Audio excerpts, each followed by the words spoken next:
Hola, buenas tardes, bienvenidos. En nombre de la Universidad del Rosario, vamos a dar inicio al panel de Tierras, Desarrollo Rural y Paz Territorial en el marco de Enlazados por la Paz, Peace Summit, la segunda versión 2018. Voy a hacer la introducción de los panelistas que nos acompañan esta tarde. El doctor Guilam, director de la Iniciativa de Seguridad y Violencia de SADI de la Universidad de Cape Town en Sudáfrica. Es investigador principal y jefe del programa de gestión de armas en Cape Town, Sudáfrica, en el Instituto de Estudios de Seguridad. Ha realizado investigaciones sobre el control de armamentos, la reducción de violencia, la gestión de conflictos y la construcción de la paz en África durante más de 15 años y ha producido varias publicaciones al respecto. Su ponencia se llamará, tenemos traducción simultánea para aquellos que la necesiten, We Reap What We Sow, Peace, Development and Rural Insecurity in South Africa. Cosechamos lo que sembramos, paz, desarrollo e inseguridad rural en Sudáfrica. A continuación tendremos la intervención de la doctora Rocío Peña, profesora de la Facultad de Derecho de la Universidad del Rosario, abogada, doctorada en Derecho y profesora de maestría.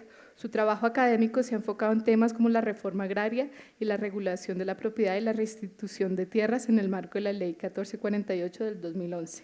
Su ponencia es La Tierra Prometida, evaluando las políticas de regulación y restitución de tierra en Colombia.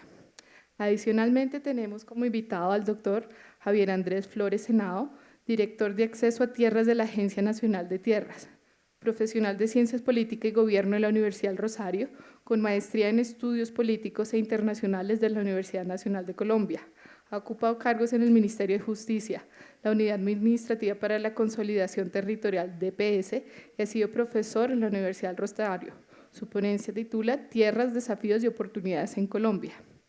También tenemos como invitado al doctor John Jairo Uribe, director del Programa de Ciencia Política de la Universidad de Ibagué. El doctor Uribe es antropólogo, magíster en Ciencia Política y doctor en Estudios Políticos y Relaciones Internacionales, investigador y docente universitario con experiencia en el desarrollo de procesos comunitarios de desarrollo y paz en el sur del Tolima. Su ponencia titula Notas de la relación entre el café, conflicto y construcción de paz, casos del sur del Tolima. El moderador de este panel es el profesor Jairo Vaquero, profesor del programa de Sociología de la Universidad del Rosario. El profesor Vaquero es doctor Phil en Sociología de la Freie Universität de Berlín, Alemania. Tiene un máster oficial de Relaciones Internacionales y Estudios Africanos de la Universidad Autónoma de Madrid y una maestría de Estudios Políticos de la Universidad Nacional de Colombia. Muchas gracias, bienvenidos. Buenas tardes, gracias por la asistencia. Bueno, bienvenidos a este panel que hemos titulado Tierras, Desarrollo Rural y Paz Territorial, en el marco pues, de la implementación de los acuerdos y en la actual coyuntura del país. Yo voy a hacer una breve introducción al panel de los temas que van a trabajar nuestros conferencistas. La dinámica del panel va a ser la siguiente, voy a hacer esta breve introducción, cada uno de ellos posteriormente va a hacer una presentación de entre 15 y 20 minutos y al final venimos y nos sentamos de nuevo y conversamos y escuchamos las preguntas o los comentarios que hayan de los asistentes, ¿listo? Bueno, un poco para introducir el tema del panel, la importancia de la tierra, en relación a la implementación de los acuerdos de paz en Colombia, pues es un tema que debe ser resaltado. Voy a hacer una breve exposición de algunos hechos estilizados pues, en relación a estos temas. Tenemos una alta concentración de la propiedad rural, con un Gini de tierras que se aproxima al 0,85, es decir, mucha concentración de la propiedad. Históricamente hubo intentos de reforma agraria, por lo menos desde los años 60, pero previamente pues otras políticas también en ese sentido. Y si se quiere hacer una evaluación muy burda pues, del resultado, pues son intentos fallidos de reformismo, con una elevada oposición de las élites políticas a una redistribución de la tierra. También otro tema importante es que las FARC son una guerrilla de origen campesino que tuvieron un programa agrario en sus inicios y que gran parte de los discursos y de los elementos que se resaltaban en la lucha guerrillera pues era luchar contra la desigualdad, ¿no? Y esa desigualdad en parte frente a la desigual distribución de la tierra. Por otro lado, tenemos históricos procesos de colonización de campesinos sin tierra a regiones apartadas y procesos de ampliación de la frontera agrícola que han tenido lugar sobre todo al sur del país, pero también en otras regiones. Con las dinámicas del conflicto, posteriormente tenemos procesos graves de despojo de tierras a campesinos y a otros actores durante varias décadas, un desplazamiento masivo de población y desde el 2011, a partir de la ley 1448, una política de restitución de tierras que busca devolver la tierra pues, a muchos de los despojados. Ya en los hechos recientes esto se articula con la denominada reforma rural integral, el primer punto de los acuerdos de paz, donde existen varias propuestas como la del Fondo de Tierras y el catastro multipropósito, dos de las propuestas importantes que han tenido pues, importancia, valga la redundancia, dentro de discusiones políticas posteriores a los acuerdos. Frente a estos problemas también hay otras dinámicas frente a la tierra y el territorio. Después de la Constitución del 91 tuvimos la ley, por ejemplo, el 70 del 93 para titular colectivamente territorios a comunidades negras. Tenemos la ley de resguardos, también las leyes que regulan las zonas de reserva campesina y nuestra sociedad pues se caracteriza por muchos debates en relación a la propiedad y el uso de la tierra. Digamos, los debates no giran en torno solo a de quién es la tierra, sino cómo se puede utilizar. Por resaltar una tendencia muy importante es que el territorio se convirtió en un elemento de la lucha política de los movimientos sociales desde las últimas décadas y por tanto, digamos, podría plantearse que esas luchas por el territorio que ya venían desde décadas atrás van a influenciar el concepto de paz territorial que adopta el gobierno dentro de los acuerdos de paz. Entonces el territorio pues se asocia no solo a la parte productiva de la tierra, sino a factores culturales, ambientales, económicos, políticos, entre otros.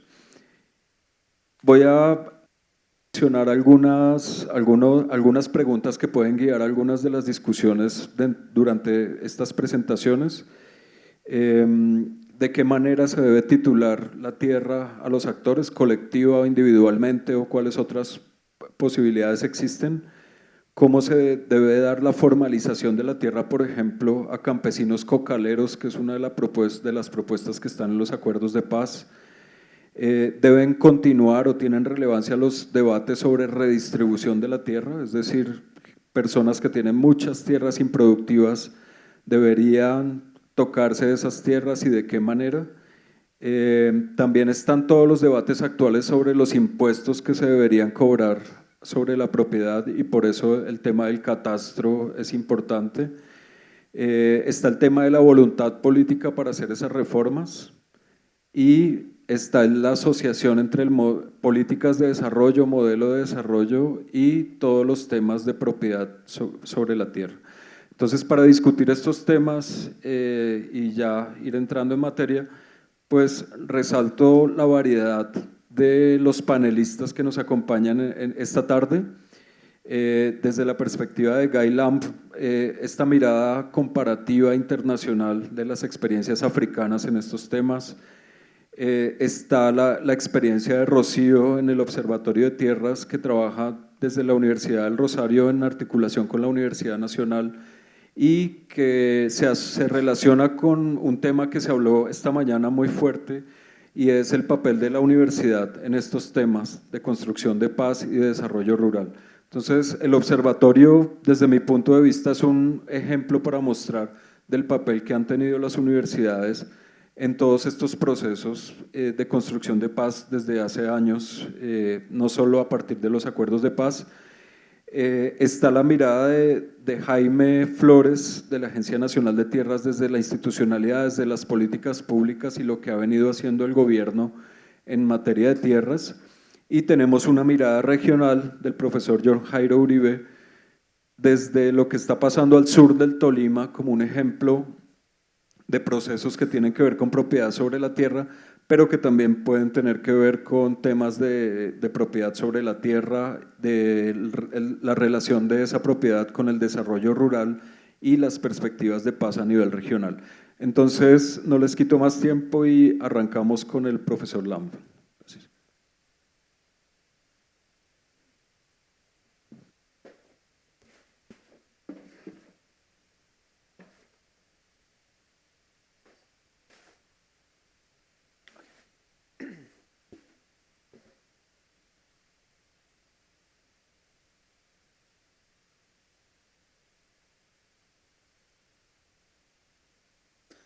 Good afternoon. Thank you so much for inviting me. Indeed, it's a pleasure to be here. As you may see from the slides up here, I've kind of refined the presentation somewhat because in thinking and reflecting about what would be useful to discuss here in this particular panel with a focus on Colombia, and particularly thinking about, well, has anything happened in South Africa in relation to land and territorial-based peace building that would be helpful and useful in a conversation about what's happening in Colombia. I think the important point to note is that there are some similarities concerning what happened in South Africa if you compare it to Colombia, but also there's some major differences as well. So South Africa certainly doesn't offer a huge amount in terms of kind of valuable lessons, but I think what's quite important and what I'm going to focus on is an attempt by government to pursue a post-conflict land reform process for about 20 years. It's been more than 20 years, since 1994, and certainly many mistakes have been made. There have been some successes, but they've been at a larger scale, similar dynamics. So I can't just get into a conversation about what's been happening in the past 20 years without giving a very basic overview of the history of land dispossession and the history of conflict within South Africa. So I want to spend a few minutes just discussing that before I get into a conversation around what have been the outcomes of the South African post-conflict land reform process. And I think the important point, and I'm just really going to be using a few slides that have images in them, is about the history. And I think there are some similarities here with Colombia. South Africa has a very extensive and long colonial history. So it had initially Dutch and British colonial interventions within South Africa, which ultimately saw the British dominate. And over a period of about 300 years, we saw the indigenous black population of South Africa be dispossessed of their land. And this was a process which entailed extensive conflict. It wasn't just around that indigenous populations were easily suppressed in their land acquired by the colonial rulers. This was a period of a lot of battles and conflicts. I mean, we saw, for example, as what happened from a colonial perspective is that outposts were set up on the coast in the west and the east, and essentially the expansion of the colonies headed both east and west. And on the edge of the eastern colonial frontier, there was actually a war that was fought for 100 years between the colonial settlers and the indigenous people. And it was really just in the sense of additional military capacity and firepower on the part of the colonial administration that it was able to overcome the indigenous populations and acquire land. So this kind of systematic process of dispossession that happened that saw, kind of elites, particularly those of European ascent, acquiring high quality productive agricultural land, and then seeing, poor sort of those of indigenous South Africans increasingly being marginalized, being able to settle in certain places, but typically the least productive areas. And what was essentially happening is that became intensified, and we had a system of government from the 1940s which really entrenched the system of racial segregation, which, as most people know of, as apartheid. But it's a sense of the vast majority of the black population were forced to live in fairly impoverished rural areas, not particularly productive land, and were only allowed to enter urban areas if they had certain work permits. And this kind of system really led to kind of a duality of the South African agricultural system. So I've put up two photographs to kind of really emphasize this. So on the left, you have a kind of a situation which has been going on for decades, really around your typical black family, black rural household, which is, living in extreme poverty, having to go and fetch water, hence the picture of a woman with a bucket on her head having to go and secure water. Most rural families not having access to electricity, where on the other side you've got sort of commercial farmland. This is grape growing area, Franschhoek, which is extremely wealthy. It's predominantly white-owned farms, predominantly commercial farms. And that's the situation we have, is it's largely divided along racial lines, which, commercial area wealthy farmers predominantly being white, and poor subsistence farmers still living in these particular reserves despite the end of apartheid being that particular state of affairs. So this kind of dualist structure has been with us for many years, and land reform in South Africa is an attempt to try and deal with this. So essentially what happened is the nature of the conflict within South Africa is very different to what happened here in Colombia, is that there was liberation movements that emerged, but they weren't rural movements. They did draw on some rural support, but they were essentially urban movements. There was an urban intelligentsia, leadership of these particular movements that actually had to go into exile and operated from other African countries, had kind of agrarian reform as a big area that they wanted to pursue, and they had support from the rural areas, but they didn't have much in the way of a base. So they never really were able to set up liberated zones within rural areas. The conflict was never really took place in the rural areas. It tended to happen through proxy mechanisms and largely happened through sabotage attacks. So there wasn't the same that one's had in Colombia. But nonetheless, when the conflict ended and there were negotiations, land became this key issue because the liberation movements had emerged, because black South Africans had been denied so many rights, including land, and actually the inequalities was largely driven by unequal access to land. So within the sort of peace negotiations that happened within the early 1990s, that then led to a new constitution, there was a very substantial conversation about land. And there was a commitment, certainly from all parties, to this peace deal that there needs to be significant land reform. And we need to be looking at rural development as a key strategy for alleviating poverty. So the decision that kind of happened really in this kind of process was that, there was the elections in the 1990s, and certainly that the African National Congress, which had been one of the main liberation movements, became the ruling party, and certainly their campaigns were around rights, including land rights. And with them coming to government, the focus was, well, we really need to be finding a way of combining, kind of addressing the past injustices with giving black people access to land, but also in a way dealing with labor tenancy issues. Because, for example, you had all these farms where you had poor farm workers working on them that had very little security. So they could be thrown off the land, at a moment's notice. So you needed to combine these things where you had decades and centuries of people being dispossessed of their land, wanting to grow the economy through rural development, and then also wanting to deal with people who are living on farms who didn't have much security. So this was the land reform process that South Africa came up with. So it's quite a complex issue. It's around, you have to look at the process of kind of people's would had the opportunity of making, putting in claims to say, my family had certain land, we were dispossessed of that land, we would like that land back.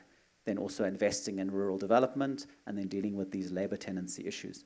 And of course, these are three major challenging issues that the South African government has to come up with, had to deal with. And I think there's been, certainly over the past 20 years, there have been some successes and challenges.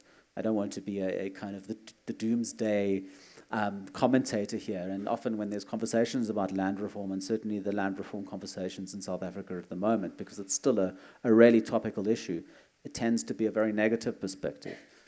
And what I really want to sort of mention now is about what have been the challenges and the successes. So certainly what happened was that the start of the 1990s is that there was this ambition that about 30% of the land could be redistributed. So 30% of rural agricultural land could be redistributed to rural black South Africans, whether families, individuals, and in that way attempt to right the wrongs, but then also deal with a large number of land claims.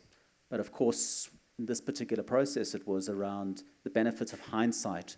One isn't aware of the complexities as they particularly emerge.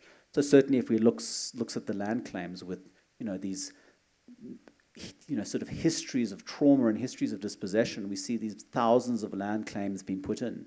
And if someone puts in a land claim, they need to be investigated. They're very complex bureaucratic processes, administrative processes, and the process has been extremely slow. And the estimation at the moment is that if government, at the pace at which government's been following on the land claims, because it's quite a painstaking process, if it was to deal with all the claims that it has on the table at the moment, it will take more than 140 years to realize those claims. On the rural development side, a key issue has been that there's been severe constraints on this ideal, this vision, and certainly the vision of government had in the 1990s. I think it's similar visions to what exists here in Colombia. It was about building kind of a class of small-scale farmers who would be able to have access to additional resources that would essentially kind of alleviate poverty and have positive impacts in generations to come. And that was the particular vision. But ultimately what happened in South Africa was it kind of didn't connect that well with the overall macroeconomic policy, because South Africa has aggressively pursued a sort of a neoliberal economic policy, which has been focused on reduction on government spending to reduce debt. And it's very much around not have such a major involvement of the state in development exercises. And of course, this has had implications for rural development, because in a case like South Africa, with massive levels of poverty and unemployment in rural areas, it actually requires the state to be far more active. And added on to this neoliberal policy has been very much the focus on commercially viable agriculture, so which doesn't gel that well, doesn't connect that well with this thinking on we need small-scale farmers. Because the neoliberal thinking which South Africa has pursued has been about large-scale, commercial, viable farmers, thinking about focusing on farmers that are successful. And when you have this particular approach, and certainly this has been the discourse in government for the past 20 years, it tends to be that those who already are viable commercial farmers continue to benefit, and those who display the ability or establish networks with the commercial farming outfits and networks and arrangements and associations benefit. So essentially what's happened within South Africa is really kind of class alliances are formed between the commercial white farmers and the emerging black farmers. And certainly the language of government has been about commercialization of farms and focusing on that. And it really has undermined this vision of kind of really pro-poor development. And the sort of situation here is that government initially was giving grants to families and saying we'll make money available for you to buy land and purchase land. And of course this has taken an inordinate amount of time. The grants weren't particularly big, so it meant that families had to connect with one another and form associations in order to access land. Also, it's been based on, which is probably the most problematic aspects of land reform in South Africa, is this willing buyer, willing seller clause within the legislation, which means that land can only be redistributed to poor black families if those who control the land and own the land are willing to sell it. That conversation is now changing, but certainly that's been the dominant case. So it's kind of, that's quite stymied. It's kind of restricted land reform within South Africa for many years. But this kind of, what's also started to happen is, the state has kind of, I suppose, got frustrated with the slow process that this has happened. So it's taken charge in recent years. So certainly over the past 5 to 6 years, government has shifted away from giving out grants to basically purchasing the land itself and then leasing the land to poor farmers, but not transferring the rights. So in a sense, providing a bit more stability, but not actually dealing with the problem which we had in the first place, which was the need to transfer land and land ownership to the disenfranchised majority. I'm I'm aware of time, so let me kind of move on. But one of the sort of issues that I spend a lot of time dealing with is around safety, violence, crime prevention, which is really, in my interpretation of events, is the failure of many of the peace-building interventions within South Africa, particularly around rural reforms, rural economic reforms, economic development. Because what's happened, because of the lack of progress on economic development within rural areas, we've seen massive amounts of urbanization. So populations, because there aren't many opportunities to generate income in rural areas, you're seeing families, particularly younger members of families, being sent to the cities or moving to the cities to look for opportunities to generate an income. So that income can then be remitted back to the rural areas, because in the rural areas, in order for families to sustain themselves, typically what's happening, if you're not making income off subsistence farming or be able to grow your own food, you're largely dependent on government support through state pensions or disability grants. But most rural families are actually making money because family members are going to the cities to get a job, to earn an income so they can send some money home. And of course what this does is led to sort of kind of massive overcrowding and densification in cities, and people, many urban-based poorer people living in conditions in sort of tin sort of shanty towns. And of course, with this urbanization and lack of services, and particularly younger people and younger men concentrating in urban centers, brings with it all sorts of issues, particularly around crime and violence. So in South Africa, we have very high levels of interpersonal crime and violence, and a lot of it has to do with rapid urbanization, dysfunctional families, because families are broken up because of the economic conditions. And kind of a sense of that urban areas are already struggling to absorb people and really struggling to provide resources to these people.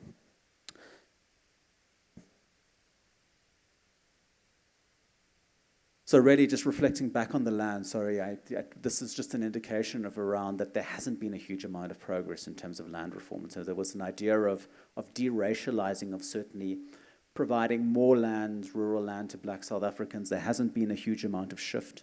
Of the data that we have, we know ownership on 31% of land ownership within South Africa, because this is individual land ownership. The other 70-odd% is owned by corporations and legal entities.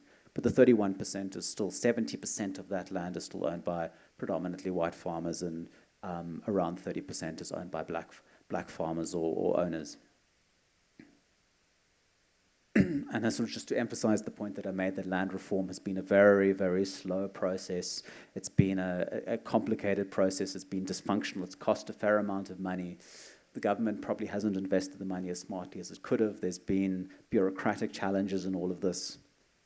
And in this kind of process of not really achieving the kind of the promises of land reform, we started to see changes in South African politics, and really kind of a radicalization and a militancy that's emerging 20 years later. So you've had the ruling party that one of its key issues was land and land reform, and being unable to effectively deliver on it. There's been some delivery, to say, it's been between 5 to 10% of land that's changed hands. Government has really prioritized this and tried, but there's been many dimensions to it. But what's happened is you've seen these sort of factions break away from the ruling party and emerge on this issue of land reform, and saying, and it's predominantly youth-based parties that are saying, actually, we're tired of promises, we're tired of all these complicated scenarios, we just want land now, and government needs to make this happen. If government doesn't make it happen, we will seize the land through the use of force. So there's a lot of political rhetoric that's going on about it, and certainly a consequence of an ineffective and a slow land reform process.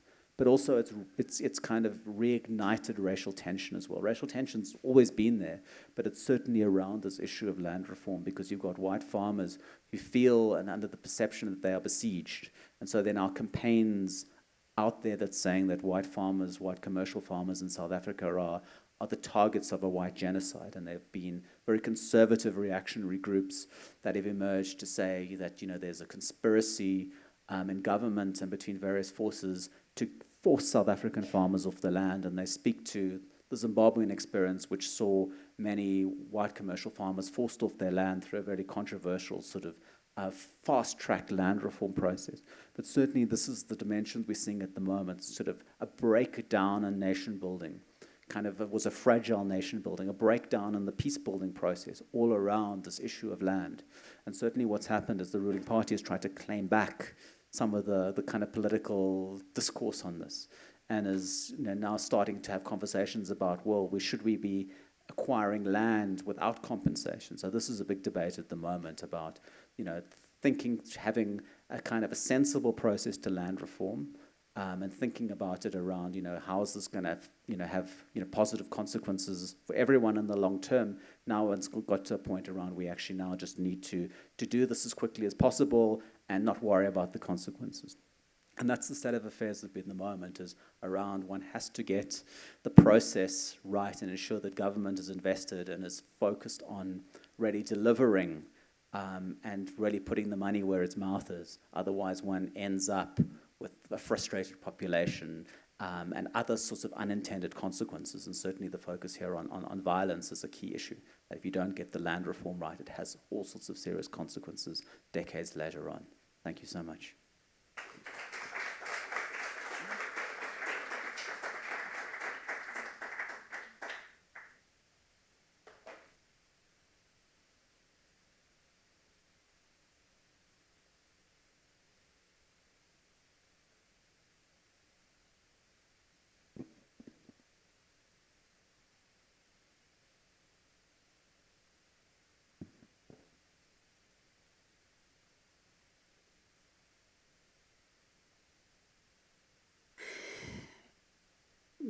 Buenas tardes a todos. Si me ayudan con mi presentación, yo empiezo. Cuando aparezca. ¿Ya? Bueno, listo. Y pestañeo. ¡Ay, aquí hay una cosita! ¡Qué chévere! Me encanta esto. Es que yo soy de la época de la máquina de escribir, entonces obviamente todas estas cosas me encantan. Bueno. Este es el contenido de mi presentación. Como Jairo les anunció, yo trabajo en la Universidad del Rosario y soy parte del Observatorio de Restitución y Regulación de Derechos de Propiedad Agraria, que es un programa de investigación que ha sido financiado por Colciencias.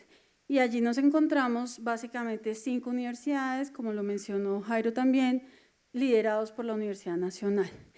Yo les voy a hacer digamos, un resumen, y más que un resumen, como los titulares de algunos resultados de investigación que hemos encontrado el grupo de investigación de la Universidad del Rosario, ¿sí? En la Facultad de Jurisprudencia.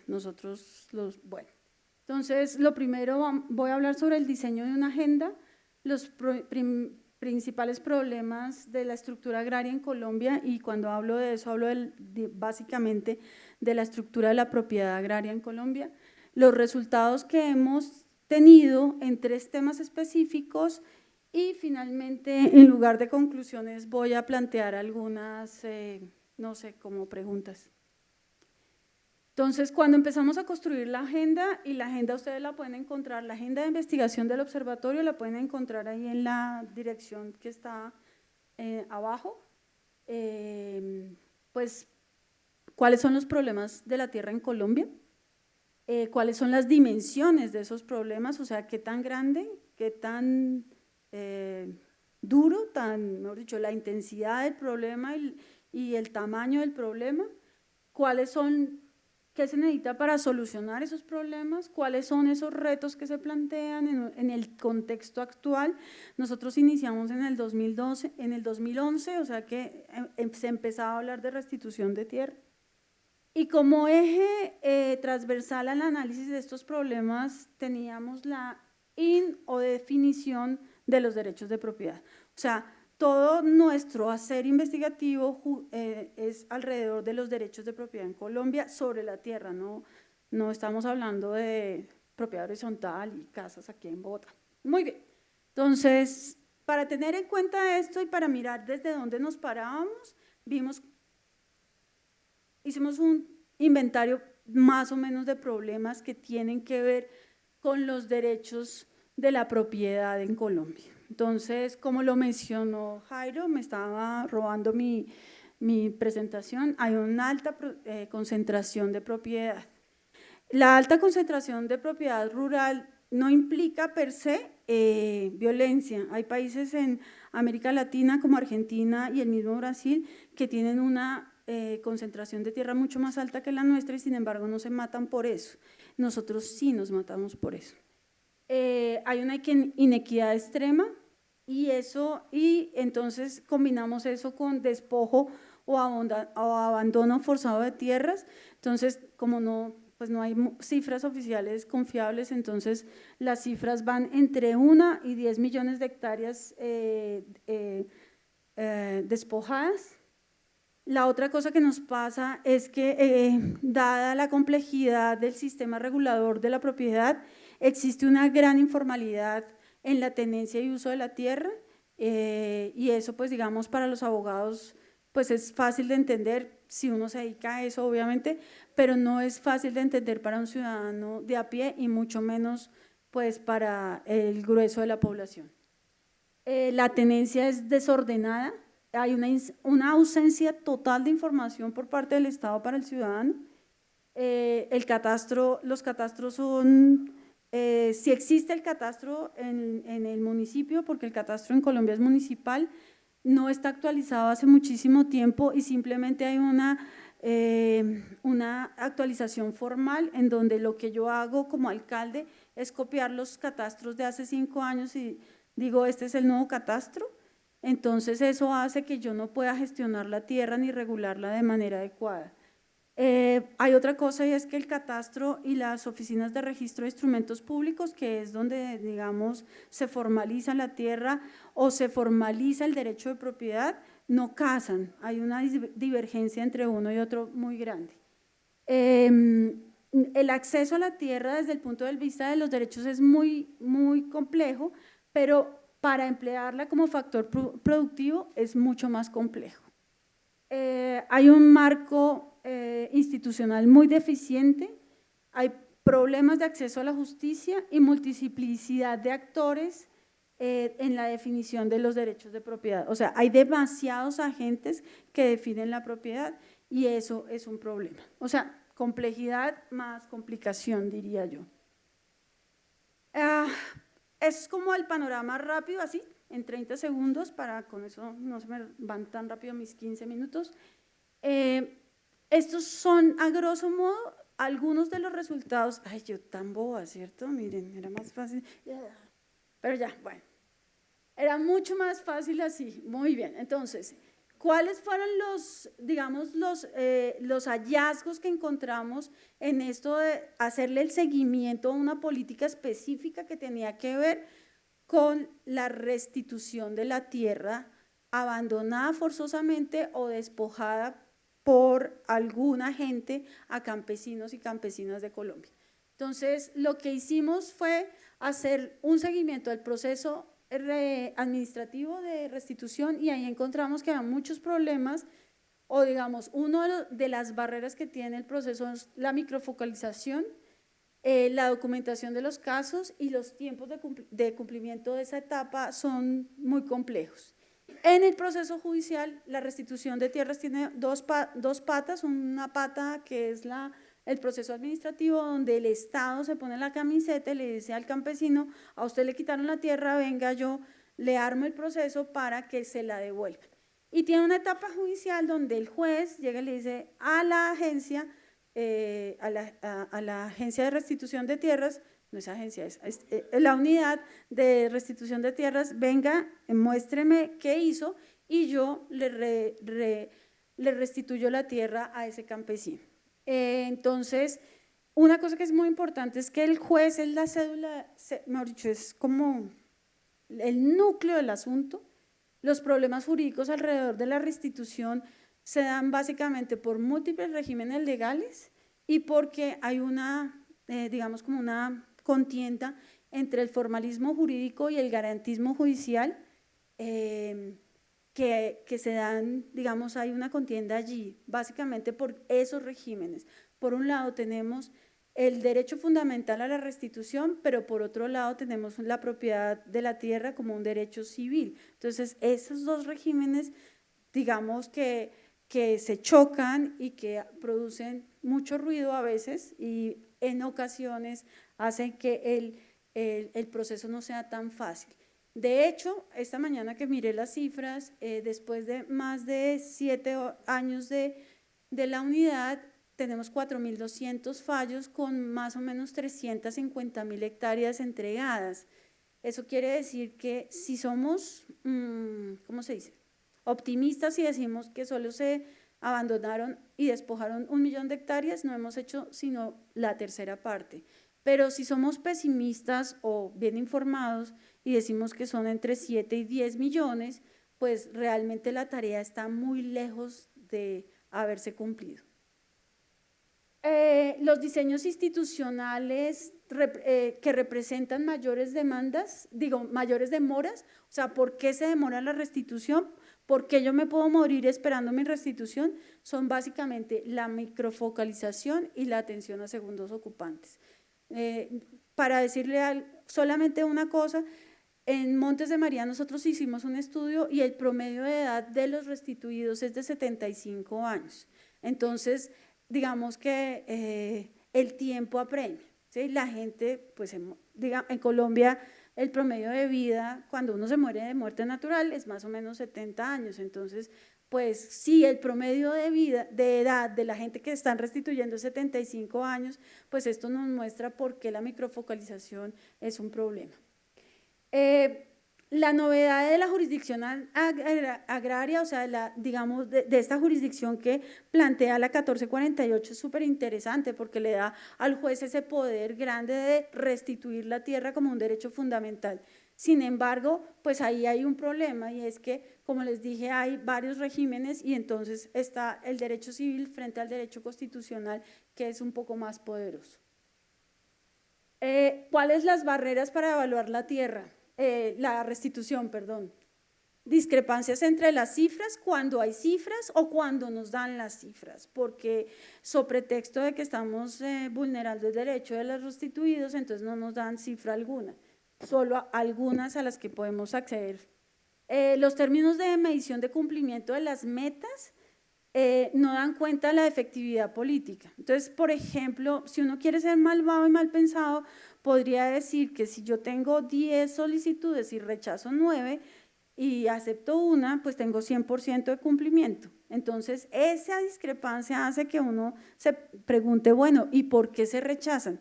Y ahí hay una pregunta que no ha sido contestada, porque la unidad no tiene sistematizadas las razones por las cuales rechaza las solicitudes. Entonces, ahí esa discrepancia es bien importante de analizar. La otra cosa es que no sabemos el nivel de cumplimiento de las órdenes de los jueces, o sea, no sabemos qué tanto se cumple de las órdenes, aparte de la restitución, cuáles órdenes se cumplen y cuáles no. Muy bien. ¿Cuáles son los desafíos? Bueno, es una política que es a 10 años y ya han pasado 7 y como les digo, solo tenemos en el mejor de los casos el 30% de cumplimiento. Entonces, pues, si uno cree en el Estado, diría, pues, lo mejor sería prolongar la política, pero habría que hacerle algunas mejoras como desentrañar la maraña institucional, generar mayor información, memoria institucional, aprovechar el potencial del RTDAF, es el registro de tierras despojadas y abandonadas forzosamente. Yo soy buenísima para esto. Y una cosa muy importante, mejorar el desempeño estatal para desentrabar las solicitudes, o sea, que el Estado pueda mucho más rápidamente poder atender las solicitudes de restitución. En este momento, si pues miramos cuántas tenemos acá, que son 80.000 las que están, digamos, aceptadas y las 4.000 sentencias, pues evidentemente pues hay un embudo que hace que la cosa no funcione tan rápido como se quisiera.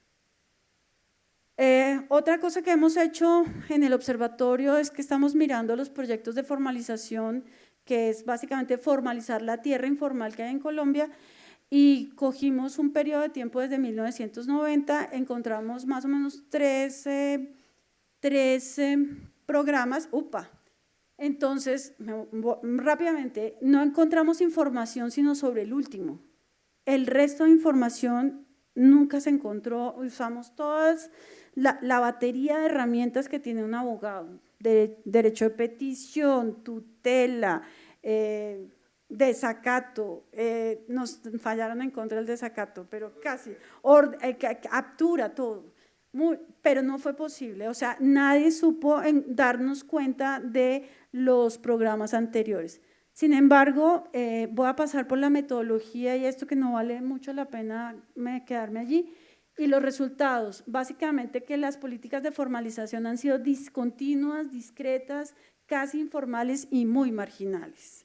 O sea, el proyecto de 1994 hablaba de 1 millón de predios en rural y 1 millón de predios en urbano. Lo único que nos logramos encontrar es que el informe decía que se habían logrado titular cerca de 5.000 predios en total.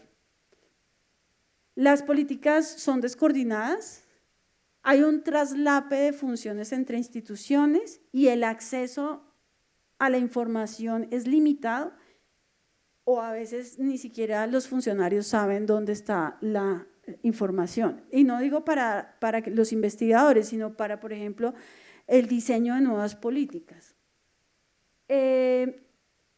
Cosas importantes para nosotros, la potencialidad de las juntas de acción comunal, lo que hemos visto en Jamundí, Santander, Quilichao y Urumita, que es 3 sitios donde hemos hecho trabajo de campo, nos hemos dado cuenta que si no fuera por las juntas no se hubiera podido hacer absolutamente nada. Las oficinas de formalización en muchos casos no son oficinas públicas, sino son de los operadores de los programas y eso hace que, digamos, no tengan las respuestas para todas las preguntas que tienen los beneficiarios. Y una cosa que para nosotros ha sido súper importante, el papel de los jueces en estas políticas es fundamental, de los jueces civiles. Estas son otras cosas que hemos encontrado, por ejemplo, la frontera entre lo rural y lo urbano.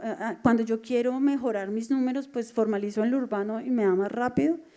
Los cambios de POT que hacen que haya formalización, la exclusión del programa por áreas protegidas. Entonces, si yo soy parte de un cabildo indígena o soy parte de un consejo comunitario, tengo más posibilidades de acceder a que me formalicen en un área protegida, ya sea como cabildo o como consejo comunitario, pero si soy campesino es imposible, inmediatamente me sacan del programa. La formalización, hay una formalización que se relaciona con una política de alcalde, entonces si es el alcalde que no me gusta, no quiero que me formalicen, por ejemplo. Y hay muchos tipos de formalización, entonces eso hace que sea más difícil que el Estado tenga un control y un seguimiento sobre lo que está pasando en donde se están llevando a cabo los programas de formalización. Otra cosa es que se generan falsas expectativas, la gente lo que dice es que eso es muy importante, pero cuando uno hace preguntas como ¿por qué es importante? O si usted antes pagaba impuestos y ahora no, o si antes no pagaba y ahora sí, si ahora tiene más acceso a créditos, resulta que la vida no les ha cambiado en realidad, porque tenían acceso a créditos y pagaban el impuesto predial. Los desafíos, sistematización de una política que sea necesaria como esta, el catastro multipropósito, como lo mencionó Jairo otra vez, pues es muy importante, pero no solamente es importante para cobrar el impuesto predial, el catastro multipropósito es fundamental para ordenar la propiedad rural, o sea, sin el catastro, sin medir la tierra no sabemos qué tenemos y dónde estamos. Hago, por ejemplo, un comentario, no sabemos, hablamos de 3 millones de baldíos, pero no sabemos dónde están. Son un poco de cifras que no nos hemos dado el lujo de decir, mire, están aquí o acá porque no hemos medido el país. Eso es una política que tiene que ser nacional y que adicionalmente tiene que liderar el Estado. Hablaba de dotación de bienes públicos, súper importante, y tener en cuenta las configuraciones territoriales previas a la llegada de los programas. Importancia de los jueces, tanto restitución como formalización, los jueces tienen una importancia fundamental. Sin embargo, los jueces se quejan de que ellos nunca se les ha tenido en cuenta para diseñar o para preguntar. Entonces, por ejemplo, en entrevistas que tuvimos con magistrados de tribunales de distrito judicial decían, esto no es formalización ni es nada.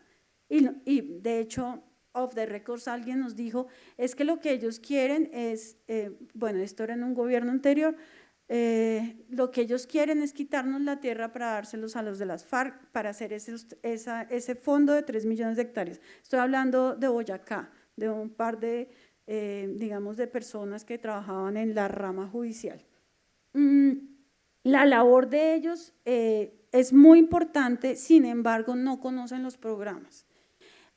Adicionalmente, cuando no casan las mediciones, o sea, cuando la cédula catastral no le casa con la nueva medición que hace la agencia, entonces ellos no formalizan el predio y eso se ha convertido en un problema muy grande para la agencia y para los beneficiarios. Yo creo que la mejor manera digamos, de que los jueces sean como factor de política pública es incluirlos en los programas, no solamente con una pequeña capacitación, sino con, pues digamos, que realmente se tengan en cuenta los jueces. Otra cosa, los jueces tienen dos maneras de ver qué es un baldío y esto es una discusión que está hoy viva y es la teoría de la Corte Constitucional versus la teoría de la Corte Suprema de Justicia. Y entonces tenemos jueces en Boyacá que el juez de un juzgado, del juzgado 1, juzga de acuerdo con lo que dice la Corte Constitucional y el otro con la Corte Suprema de Justicia. Y eso también es un problema, digamos, de tipo de política pública porque pues deberíamos tener una unidad de criterio. Unificar el procedimiento y criterio para distinguir los baldíos de los procesos de pertenencia y los procesos de restitución de tierras. Eso es súper importante. En lugar de conclusiones, fortalecer, coordinar, preservar y construir el sistema de información que tenemos hoy en día. La información sobre el despojo de tierras es muy importante, pero esa información sobre ella es que hay que construir, porque una cosa que también nos pasa en Colombia es que hemos tenido sistemas de información y llega un nuevo gobierno o un nuevo director y dice, no, ese no nos sirve, hagamos otro. Y los sistemas de información nunca van a ser perfectos, entonces lo que deberíamos hacer es salvaguardar lo que tenemos, la memoria institucional, darle la importancia que tiene, hacer el inventario de baldíos, el catastro multipropósito, la implementación de políticas teniendo en cuenta la memoria institucional, desenmarañar desenredar la maraña institucional para evitar duplicidad de funciones, fijar competencias claras en los diseños, términos apropiados para medir metas y efectividad de los diseños institucionales e involucrar a los jueces en políticas de formalización y acceso a tierras. Gracias. Y perdón por favor.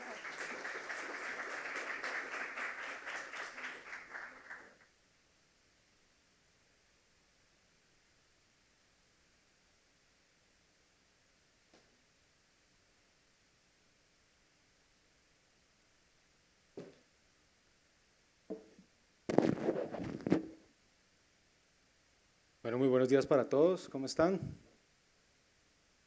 Pero con ganas, como si hubieran almorzado, ¿no? Bueno, como ya saben, mi nombre es Javier Flores, yo soy el director general de la Agencia Nacional de Tierras, encargado o encartado, no sé cómo decirlo, y el director de acceso a tierras, ese sí, digamos, con todas las de la ley.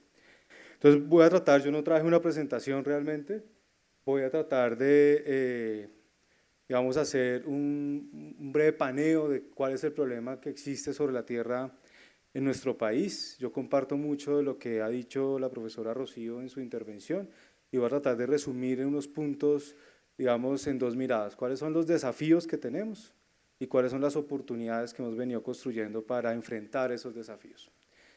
Y voy a resumir mis desafíos en tres tipos. Unos desafíos obviamente, si quieren, pragmáticos, de unas cifras que tiene el país en materia de tierras.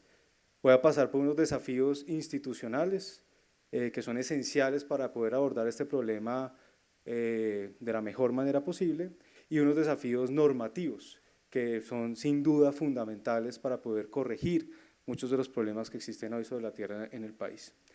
Lo primero que hay que decir es que este país es finito, es decir, nosotros tenemos 114 millones de hectáreas en todo el territorio nacional y esas hectáreas no van a crecer, a no ser que hagamos como algunas islas en Dubái que han venido construyendo en el mar.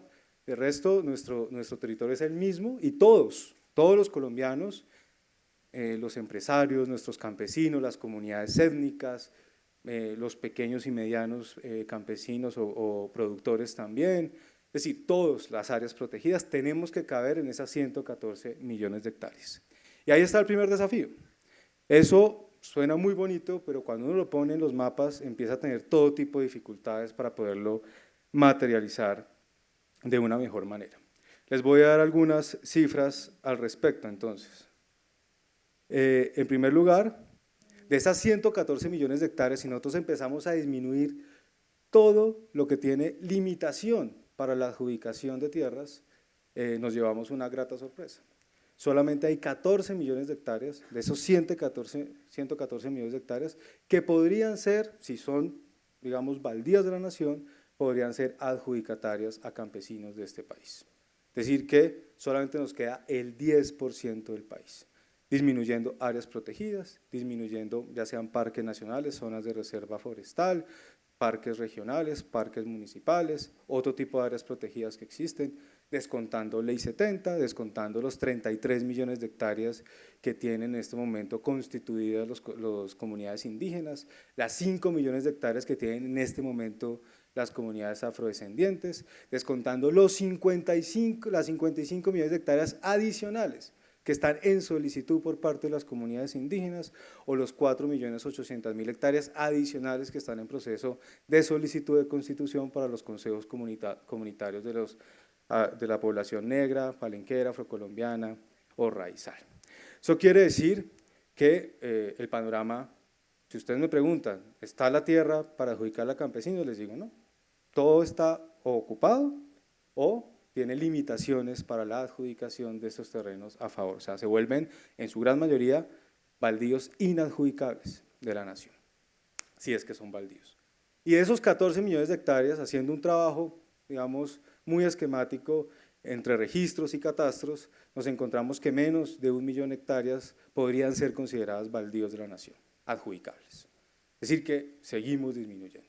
Y de ese millón de hectáreas, todas, casi sin excepción, están ocupadas, es decir, hoy ya hay personas viviendo ahí, trabajando ahí. De alguna manera lo que nos muestra la realidad es que el país, digamos nuestro país, ya tiene un número muy bajo de posibilidades de adjudicación de baldíos a favor de campesinos que necesitan la tierra para trabajar. Entonces ese es un primer gran desafío que tenemos que enfrentar, cómo abordar esa situación en Colombia.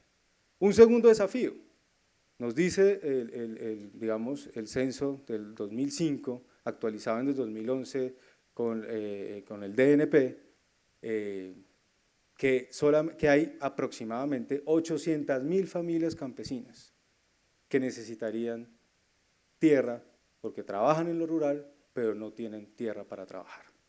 Eso implica más o menos el 53% de las familias campesinas que trabajan en el campo no tienen tierra a favor de ellas. Insisto, son todavía cifras preliminares, pero son las cifras con las que hoy contamos, incluso muy cercanas a las que nos da el Censo Nacional Agropecuario. Eso implica otro desafío, es decir, no hay tierra para repartir, pero hay muchas familias necesitando de tierra para trabajar. Un tercer desafío, ya lo mencionaba la profesora Rocío, tenemos un catastro que no está formado en el 22.4% del país, es decir, hay más o menos 25 millones de hectáreas que nunca han sido formadas, donde no existe un catastro, y tenemos más o menos un 50% adicional de un catastro desactualizado, casi un 60% del catastro está desactualizado. ¿Qué implica que está desactualizado? Que no se ha actualizado en los últimos 3 gobiernos municipales en ese municipio en específico, o sea que lleva 11 años o 12 años sin actualización. La cifra específica es 11.2 años en promedio sin actualizar. Otro gran desafío, no sabemos qué tierra existe en gran parte del país. No la tenemos georreferenciada, no la tenemos cartografiada, no sabemos qué pasa ahí. No sabemos incluso si eso es propiedad privada o no, porque puede haber propiedad privada sin catastro. Es decir, hay un gran desafío catastral en nuestro país que hay que corregirse. Pero ahí no paran los desafíos, tenemos otras cifras muy preocupantes. Por ejemplo, el 90% de las familias a las cuales les fue adjudicada tierra en Colombia en los últimos, desde 1994, a partir de la ley 160, hasta la fecha, o sea, 24 años después, ese 90% le fue adjudicada tierra por debajo de la unidad agrícola familiar determinada para la zona. De alguna manera, lo que estamos repartiendo son pequeños predios, muchos por debajo de la hectárea incluso, estamos en 0.85 hectáreas por familia, que no les da tampoco la suficiencia, digamos, capacidad económica para poder salir de la línea de pobreza. Es decir, estamos repartiendo tierra que no está sacando de la pobreza a los campesinos de este país. Por si no fuera poco, tenemos entonces otros desafíos. El 43%, más o menos, 43 punto algo por ciento de la población en un estudio del DNP a la cual le fue adjudicada un baldío de la nación, hoy no está trabajando ese baldío. O no, hoy está trabajando ese baldío. Eso implica que el 57% no le está trabajando. Estamos repartiendo propiedad, pero la gente no se está quedando a trabajar esa propiedad. Y adicional a eso, solamente el 39% de esas personas dice que sus condiciones de vida han mejorado posteriores a la adjudicación de los baldíos. Otro gran desafío. Es decir, no estamos llegando integralmente al territorio porque la propiedad es un paso probablemente muy importante, los cercioran varios estudios internacionales, pero si no hay bienes públicos rurales en los territorios donde damos esa propiedad, pues sencillamente la gente no puede volver productiva la tierra en la cual está trabajando. De alguna manera, todos esos desafíos y uno adicional, que es muy importante, que es el porcentaje de informalidad sobre la tierra nos da pues, suficiente trabajo para la próxima década. ¿Qué dice esos datos? Más o menos el 59% del territorio nacional rural es informal, es decir, no tenemos seguridad jurídica sobre la tierra que está allí. La gente que está allí probablemente no tiene un título que no es válido, tiene una falsa tradición, está sobre un baldío, en general no tiene propiedad, no tiene seguridad jurídica sobre la tierra. Incluso con el DNP hemos hecho aproximaciones y creemos que esa cifra puede elevarse al 80% del territorio rural. Pero lo que estamos seguros es que ese 59% es informal, pero puede ser muy, muy superior ese dato. Estamos hablando de casi 8 millones de predios informales en Colombia, teniendo en cuenta un catastro desactualizado. Entonces, los desafíos son inmensos en materia de tierras. No es un tema fácil. Y no es un tema fácil por estas realidades que son lo que yo llamo los desafíos, ¿no es cierto?, pragmáticos de lo que nos muestran los datos, sumados a los desafíos institucionales y normativos. ¿Cuáles son esos desafíos? Desafíos institucionales. Tenemos una clara descoordinación histórica, no reciente, histórica, entre quien hace el catastro, quien formaliza la tierra y quien registra el derecho de propiedad. Si uno no tiene una lógica entre los tres, estamos avanzando de una manera ineficiente hacia una ruralidad productiva. Pues tenemos un catastro que no necesariamente se hace a favor de la formalización y tenemos derechos de formalización que jamás se registran. Les doy un dato, cuando yo recibí esta agencia teníamos 180.000 procesos que me había dejado el INCODER, 180.000 procesos en curso de adjudicación de baldíos, exclusivamente baldíos, no estoy hablando de formalización de privados, doctora Rocío. Y esos 180.000 procesos, la gran mayoría de ellos, casi 67.000 de esos procesos, eran derechos dados a campesinos que jamás se registraron. O no se lo notificaron al campesino, o si le notificaron la decisión de la adjudicación de baldíos, jamás se registró. porque esa responsabilidad recae sobre el campesino. El campesino normalmente guarda su título, su adjudicación debajo del colchón y cree que ya es de él. Y si no se registra, entonces empezamos con todos los problemas jurídicos posteriores por el decaimiento, por un poco de argucias jurídicas que son muy complejas en nuestro país. Entonces, primera decisión que tomó la agencia, todo acto administrativo que da derecho de propiedad se registra. Es lo obvio, tenemos que registrar la propiedad. Y tenemos que también hacer una cultura de registro a nuestros campesinos, pero empecemos nosotros como institucionalidad a registrar esos derechos que estamos otorgando. Entonces, un desafío claro es esa falta de coordinación entre las agencias o entidades que tienen bajo su responsabilidad el catastro, la formalización y el registro, digamos, de los derechos de propiedad. Un segundo desafío institucional, la integralidad o la articulación en la llegada al territorio. Tenemos muchas políticas públicas que llegan a los territorios de manera desordenada. Los derechos de propiedad que no van acompañados con bienes públicos, que no van acompañados con facilidades de crédito, que no van acompañados con distritos de riego donde son necesarios, que no van acompañados con una política clara de créditos blandos para los pequeños campesinos, etcétera, etcétera. Entonces, lo que estamos repartiendo es propiedad sin capacidad real de producción por parte de los campesinos y eso los desincentiva muy rápidamente, los lleva a vender muy rápidamente o a hacer transacciones sobre esos derechos de propiedad. Y tercero, los desafíos normativos. Ya los ha mencionado la doctora Rocío algunos de ellos. Los más importantes, dos visiones absolutamente opuestas en Colombia, que son las de la Corte Constitucional y la Corte Suprema de Justicia. Para algunos un baldío es un baldío deja de ser baldío cuando se explota económicamente, punto. Para los otros un baldío deja de ser baldío cuando hay un derecho traslaticio de dominio del Estado a un particular en un momento de la historia. Esas dos visiones contrapuestas nos tienen muchos problemas en Cundinamarca, en Boyacá, donde uno creería que el tema de los baldíos está superado, pues allí existe una clara muestra de que hay un conflicto de sentencias judiciales, jurisprudencial en la interpretación de las normas. Pero hay otros.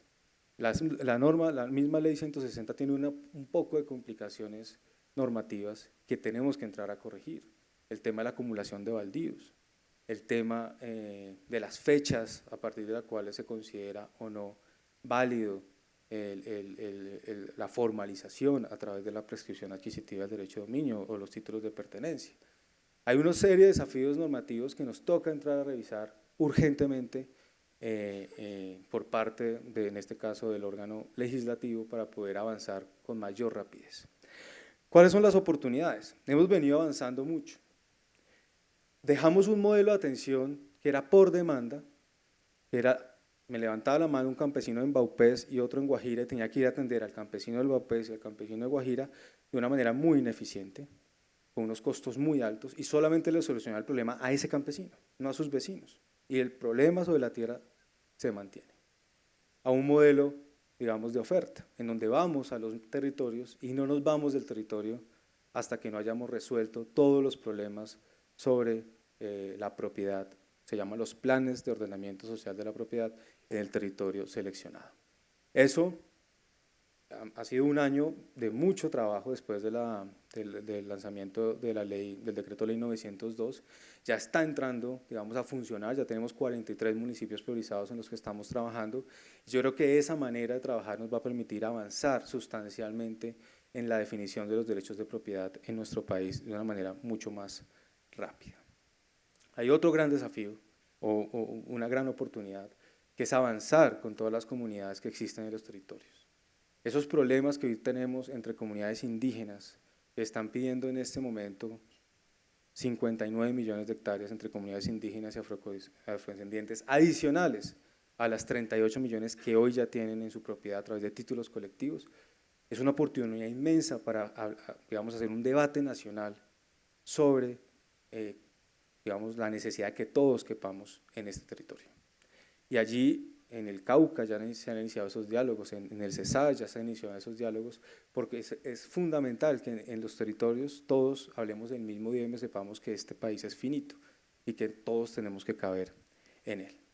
Y hay una oportunidad inmensa que ya estamos implementando, que es la que nos permite el Decreto Ley 902 de avanzar con la formalización de privados administrativamente sin pasar por juez, a no ser que haya oposición. Eso nos está permitiendo reducir los tiempos de una manera muy grande para poder definir el derecho de propiedad al campesino con unos testigos, con el acompañamiento de la Procuraduría Agraria, sin necesidad de ir a juez. Un proceso de pertenencia, un proceso de prescripción se está demorando 4 o 5 años. Con este procedimiento podemos demorarnos 9 meses o menos definiendo la propiedad sobre la tierra de estos campesinos en Colombia. Y un dato interesante, el 98% de los casos del programa de formalización de privados que tenemos en la agencia no cuentan con oposición, por lo tanto pueden ser fácilmente resueltos por vía administrativa sin necesidad de ir a un juez civil para que defina el caso. Hay entonces en el decreto ley unas posibilidades inmensas, oportunidades inmensas como el procedimiento único, como la atención por oferta, como lo que ya les acabo de comentar de la oferta, como la posibilidad de resolver los problemas territoriales de las distintas comunidades en los territorios, y eso nos debe ayudar a mejorar la gestión sobre la tierra. Porque, ya para concluir, hemos dedicado desde 1936 a la fecha a adjudicar mucho. Llevamos 23 millones de hectáreas adjudicadas a campesinos, 33 a indígenas, 5 a afrodescendientes, negros, palenqueros o raizales, pero nos hemos dedicado muy poco a administrar la tierra de la nación. Por eso hoy no tenemos un inventario de baldíos, por eso hoy no tenemos un catastro actualizado, por eso hoy no sabemos qué tierra pertenece al Estado y cuál no, por eso hoy estamos tan retrasados en la gestión sobre la tierra de nuestro país. El gran compromiso de esta agencia, el gran compromiso de este gobierno es avanzar hacia una gestión integral de la tierra que nos permita resolver estos inconvenientes que son fundamentales para realmente construir paz en los territorios. Si el problema de la tierra fue la génesis, en muchos sentidos, de la guerra en Colombia, su solución también pasa por estos temas. Muchas gracias.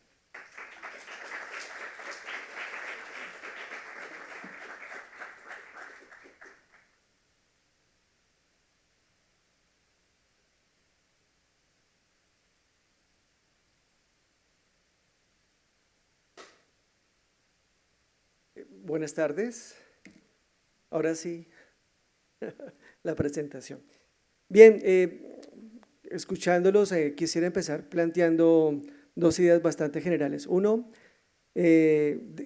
quisiera proponerles que entendiéramos el desarrollo como la capacidad que tiene una región para negociar con la globalización. Es decir, para poder negociar cuál es el papel que va a cumplir esa región en ese mundo de conexiones, de comercio. Bueno, por ejemplo, si las semillas las decidimos nosotros, las decide Monsanto, si el precio de los insumos lo decidimos nosotros, o lo decide X o Y o Bayer, o el Real Madrid o el Barcelona, no sé, ¿quién va a decidir ese tipo de cosas? Tiene que ver con el desarrollo de una región. ¿Qué papel va a jugar esa región con relación a su lugar en el mundo? Y eso pasa por dimensiones económicas, culturales y evidentemente políticas.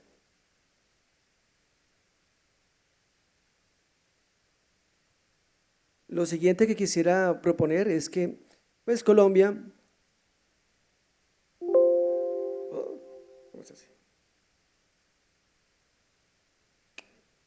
Colombia es un país de regiones que todavía no se ha articulado. O sea, el siglo XIX fue fragmentadísimo, de Santa Marta, de Cartagena a Bogotá, 1 mes y medio de viaje. Hoy, a pesar de que ya no se demora 1 mes viajando, no tenemos carreteras que conecten el país de oriente a occidente. Para alguien de Florencia, Caquetá, que vaya a ir al principal puerto del Pacífico, a Buenaventura, pues o debe pasar por Bogotá, o debe atravesar un montón de trochas para llegar al valle y luego a Buenaventura. Tenemos un país que está orientado todavía como lo dejó la colonia, de norte a sur, seguimos el Cauca y el río Cauca y el río Magdalena. No tenemos un país que se conecte de oriente a occidente. Esa es una cosa que sabemos hace mucho tiempo, hay miles de proyectos pues, para generar carreteras en esas direcciones, pero no se han desarrollado. Entonces tenemos un país fragmentado, esquizofrénico, en el sentido de que hay muchas personalidades que no se hablan entre sí. Sí, bueno, no tengo tiempo para chistes, perdónenme. Quería colocarles esta señal aquí, es una entrevista de un cafetero del sur del Tolima, que cuenta un poco esa cuestión del café en el territorio. Tercera idea, las dinámicas del conflicto son diferentes en todos estos territorios, por tanto la construcción de paz debería ser diferente en cada territorio.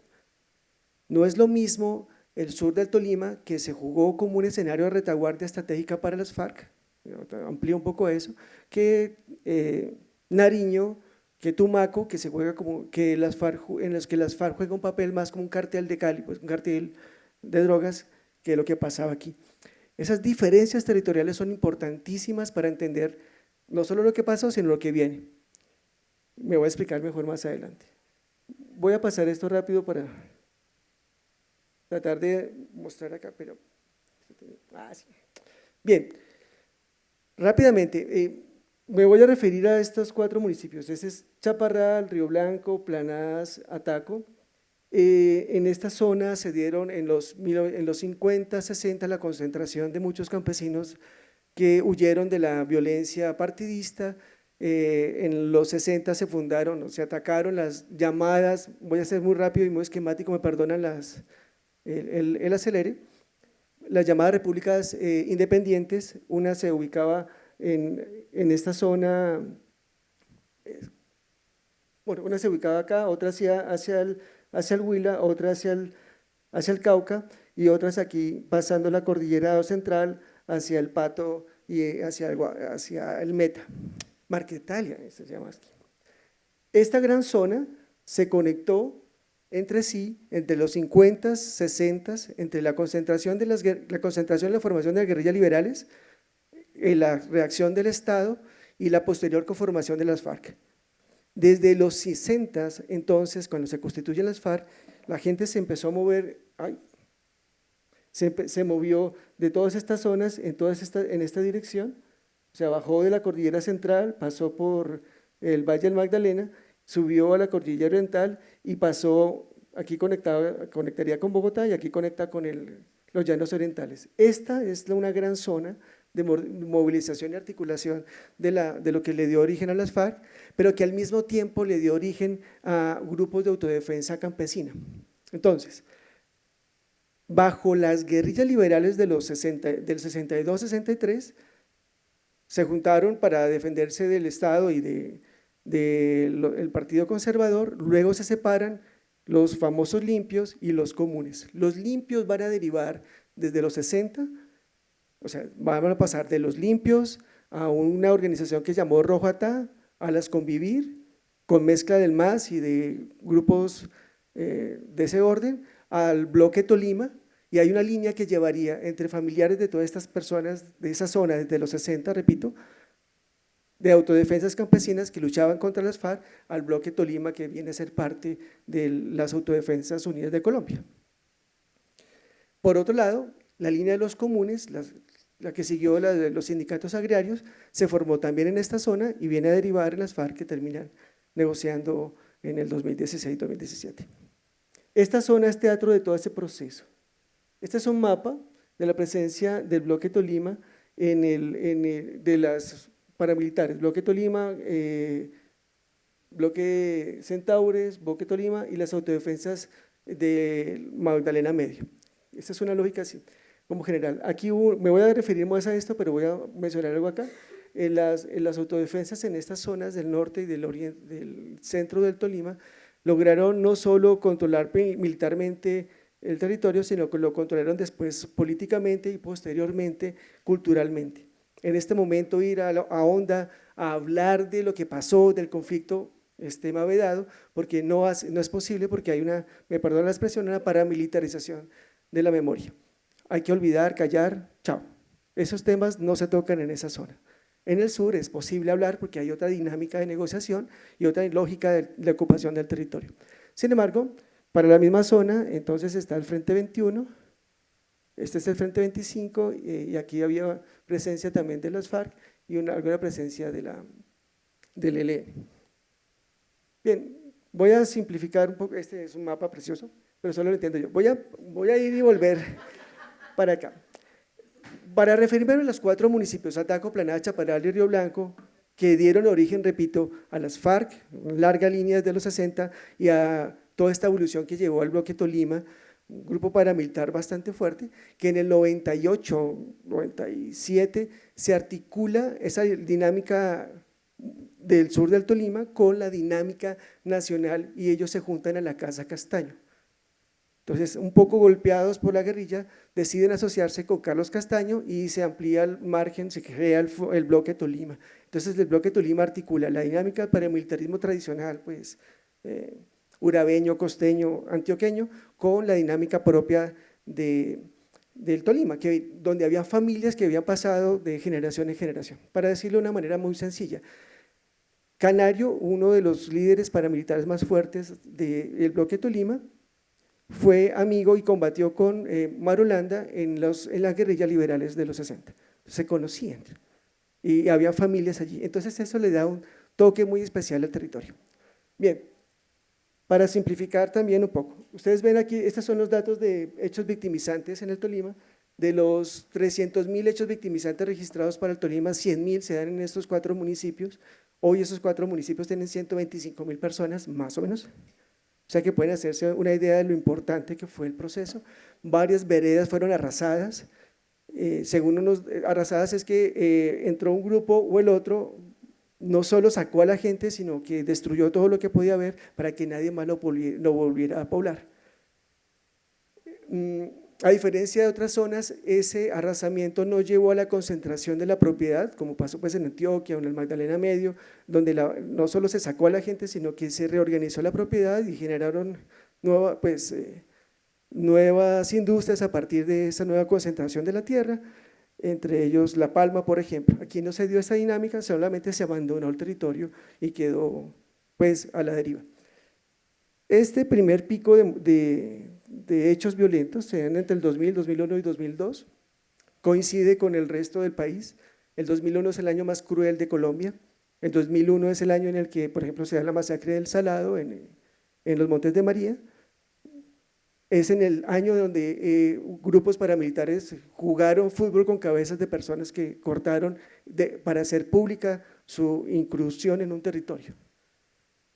Esa acción militar de llegar, golpear, matar, descuartizar públicamente es un ejercicio que se hizo no como un accidente de guerra, sino como una táctica de guerra precisamente para controlar el territorio y para sacar a los enemigos o incluso para colocar a mis amigos allí.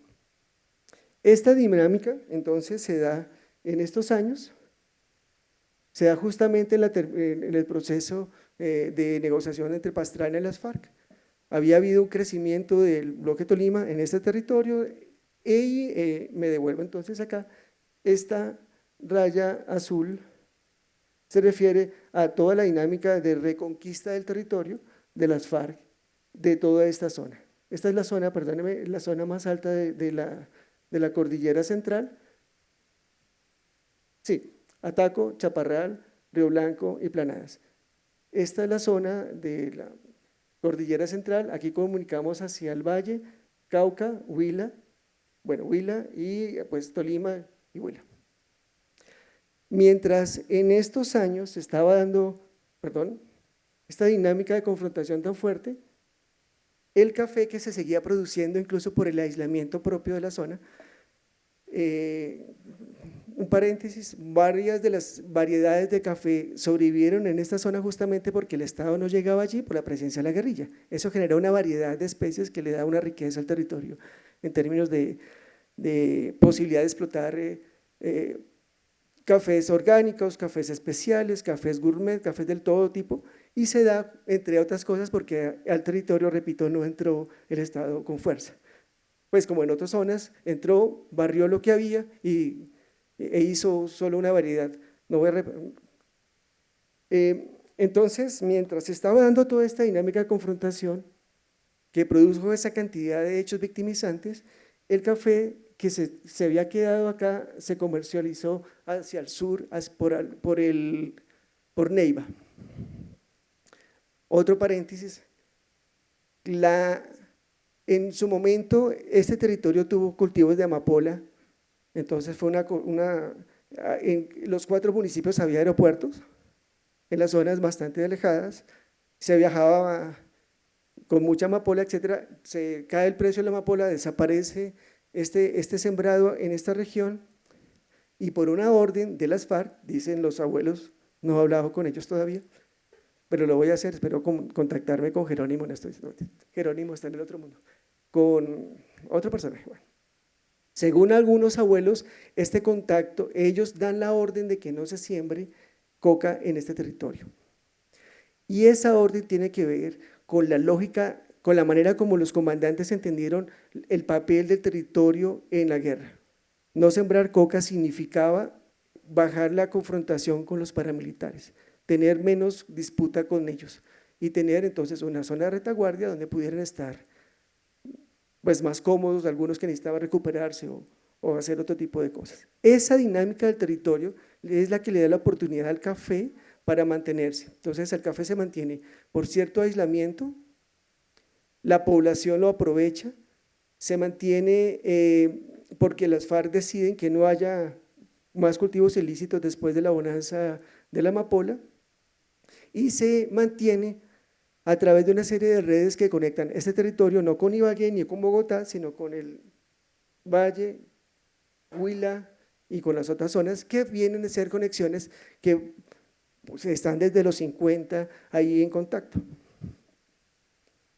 Bien, entonces me devuelvo. No.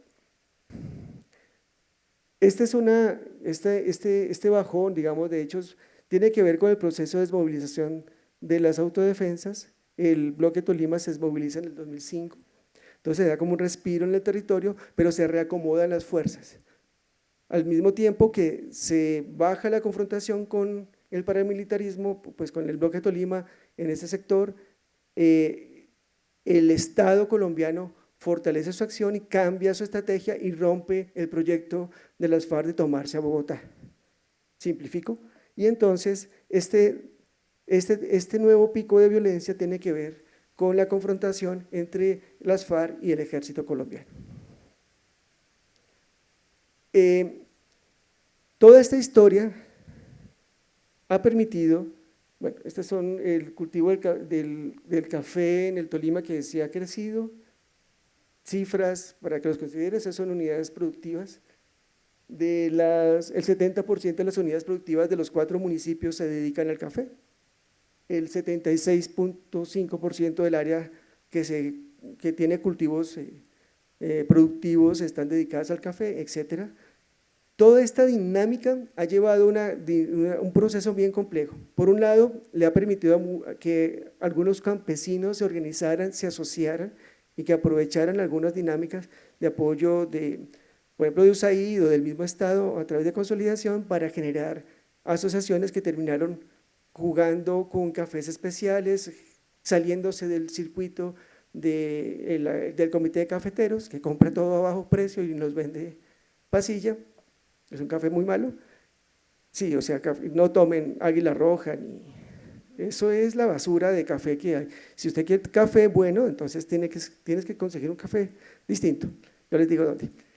La idea es que estos cafeteros se asociaron y lograron superar en muchos casos una barrera muy compleja que es justamente eso, la asociatividad. Porque quieres que la gente le venda el café a la asociación lo venda a su vez a quien se lo compra, pero se demora un tiempo en todo ese proceso y usted recibe el dinero no en el mismo momento. Esa dinámica de romper la confianza y la solidaridad, etcétera, ha tenido ciertos logros y ha generado una dinámica extraordinaria y muy importante en el Tolima. Perdónenme, esa es una superposición de lo que quería decir. Pero quisiera destacar entonces esto, o sea, no solo debemos mirar la manera como la violencia, la muerte, la sangre, todo ese tipo de cosas que son importantes, sino que tenemos que ser capaces de reconocer las lógicas de supervivencia, incluso de superación de muchos problemas en medio de las bombas. Es extraordinario que asociaciones cafeteras sobrevivan de todo ese montón de muerte en este momento. Es algo improbable, impensable. Después de toda la lógica de guerra que estaría allí, ¿cómo es que logran hacerlo? Y tenemos mucho que aprender de ese proceso todavía. Sin embargo, por ejemplo, Aprovocal, es una asociación de cafeteras de Chaparral, ha logrado que 3 generaciones, las abuelas, las mamás y ahora las hijas, se mantengan en el negocio del café y están haciendo plata. Y ojalá me vuelvan socio a mí, yo sí quisiera ser parte de eso. Lo digo muy en serio, es una asociación que tendría varias generaciones, más de 20 años, y que lograron que sus esposos un poco les permitieran cedularse. Esa es la primera pelea que tuvieron, salirse, que el esposo perdónenme, yo sé que estoy en el Rosario, para que no le jodiera la vida, para que pudieran tener una cédula cafetera y asociarse como mujeres y generar un proceso de café. Entonces, alrededor del café hay una memoria, por lo menos en ese territorio, que habría que reconocer con mucho detalle para empezar a mirar cómo podemos darle vueltas a estos problemas que ustedes están planteando aquí hace un momento. No solo hay que tener tierra, sino hay que saberla producir, hay que generar negocios y que esos negocios no solo lleguen a mi comunidad, sino que logren salir, romper, conectar la región con el mundo. Y esto lo ha logrado un poco el café. Un reto más para ya terminar con esta Aprovocal, con esta presentación. El posconflicto nos va a llevar, en este momento, en este territorio, que no hay demasiadas FARC, o incluso la presencia de los neoparamilitares o águilas negras, verdes y amarillas. No están tan fuertes, sigue siendo, van a emerger y están empezando a emerger nuevos conflictos, que la presencia de las FARC y del bloque Tolima y del ejército habían dejado un poco de lado. El reto entonces es cómo conectar la dinámica de experiencias que ya existen con la posibilidad de construir alternativas de solución de conflictos en un marco democrático. Es decir, el chiste es que una vez las FARC se desmovilizan en ese territorio, nos pasó aquello del síndrome del Chapulín Colorado. La gente decía, bueno, ¿y ahora quién va a poder defendernos? Si las FARC eran quien hacía de policía, de juzgado, de fiscalía, ahora que no están, entonces se empieza a incrementar el expendio de estupefacientes, se empieza a deteriorar los acuerdos que existían para el cuidado del agua y de los bosques, etcétera, etcétera. Se requiere recuperar todo ese proceso para generar una dinámica de construcción del Estado desde abajo que permita entonces superar esta nueva etapa de nuevas conflictividades que no necesariamente tienen que ser violentas. Aparecen entonces estos nuevos actores, pero también aparecen nuevos proyectos hidroeléctricos, etcétera, etcétera, en el territorio. Eso entonces son los desafíos. Integración, pensarnos un país de regiones, pero de abajo hacia arriba, no tan bogotano, y lo digo por mí mismo. Necesitamos reconocer la experiencia de vida y vital de lo que está allí guardado, y necesitamos renarrar nuestro conflicto, no solo en términos de muertos, que es muy importante, y de responsables, que es también muy importante, sino renarrarlo en la capacidad que hemos tenido para sobrevivir en los peores escenarios posibles, de la muerte más violenta, de los desmembramientos de cuerpos, de todo lo que usted se imagine. Esta gente lo ha hecho y no hemos sido capaces de escucharlos. Pues espero que podamos ampliar esto más adelante. Muchas gracias.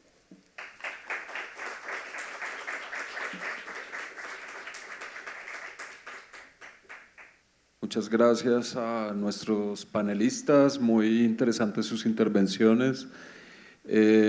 Como no tenemos tanto tiempo, yo preferiría abrir el espacio para el público, si hay preguntas, comentarios y si quieren dialogar con los presentadores, entonces está abierto el espacio.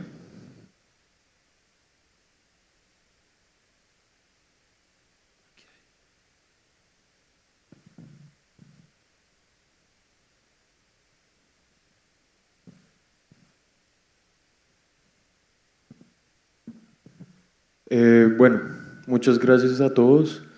Quiero hacerles una pregunta que creo que no tuvieron en cuenta y es, en esa lógica de retransformar el agro colombiano, ¿cómo se tiene en cuenta los tratados de libre comercio y el proyecto de ley CIDRES que estaban impulsando hace unos años desde el gobierno? ¿Cómo se va a tener en cuenta ahora, sobre todo al director de la agencia, el Dirección de Acceso a Tierras? Quiero saber cómo se va a tener en cuenta esa ley ahora en este gobierno. Si hay varias preguntas, recogemos varias y damos la palabra. Aquí adelante. Buenas tardes. Felicitarlos por todo el trabajo que vienen haciendo en torno de la Colombia rural. Creo que puede sonar políticamente incorrecto en este momento, pero viendo que de las cifras que nos mostraban, que de las 114 millones de hectáreas al final queda una, ¿qué tan viable podría ser reconsiderar la propuesta de la expropiación por vía administrativa y, digamos, reconsiderar eso en los casos en los que los privados no hacen una función productiva del territorio?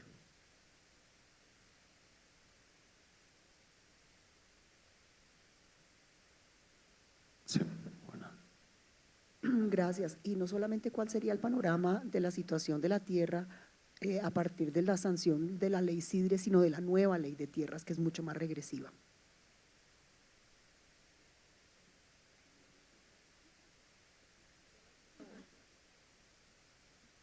Sí, darle duro al más débil se llama, ¿no?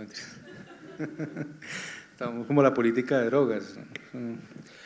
Bueno, yo voy a tratar de responder las preguntas. Entonces, frente al primer tema que nos tratan, eso ya es una ley de la República, digamos, no es un proyecto, la ley CIDRES está vigente en este momento, tuvo unas modificaciones muy importantes por parte de la Corte Constitucional en su verificación de constitucionalidad, en su exequibilidad, y eso ha implicado que el gobierno ha tenido que hacer un trabajo muy de la mano con las autoridades locales en los territorios para poder ponerse de acuerdo sobre el avance o no de estas zonas de interés de desarrollo en los territorios, las CIDRES.